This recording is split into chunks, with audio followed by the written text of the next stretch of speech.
Kisah pilu kakek Jumadi tinggal di gubuk tak layak huni, sehari-hari makan dari uluran tangan warga.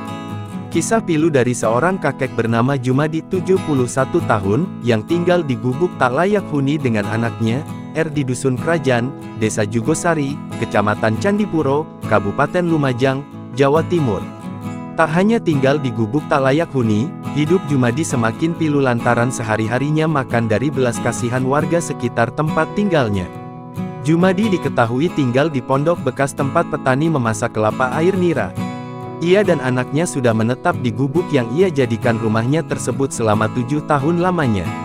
Meskipun tak layak huni, Jumadi tetap tinggal di bangunan yang berukuran 2 kali 3 meter yang terbuat dari kayu dan bambu itu tanpa ada satupun penutup di 4 sisi penjurunya. Keduanya begitu merasakan embusan angin yang menerpa badan di siang maupun malam. Satu-satu pelindung dari teriknya matahari dan dinginnya air hujan hanyalah genteng dengan begitu memprihatinkan. Lubang-lubang pada genteng tidak terhitung jumlahnya. Bahkan untuk berlindung dari tetesan air hujan, Jumadi memasang kain perlak di atas tempat tidur yang berada di salah satu sudut pondok. Namun rupanya hal itu pun tidak cukup melindungi dinginnya malam.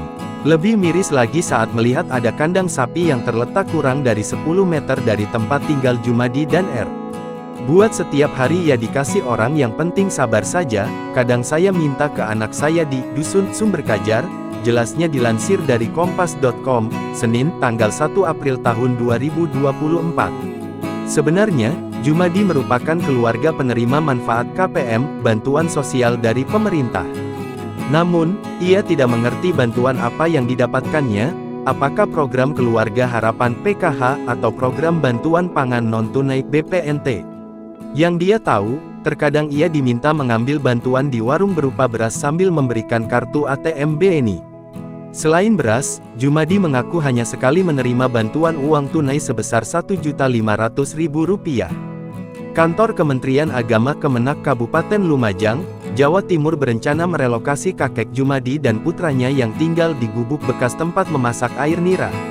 Ketua Unit Pengumpul Zakat Kementerian Agama Kabupaten Lumajang Hidayatullah mengatakan, pihaknya sudah berdialog dengan Jumadi dan putranya. Hasilnya, mereka bersedia diberi alternatif apapun guna memperbaiki kualitas hidupnya. Baik dengan merehabilitasi total tempat tinggalnya maupun dipindah ke lokasi lain. Download Tribun X sekarang, menghadirkan lokal menjadi Indonesia.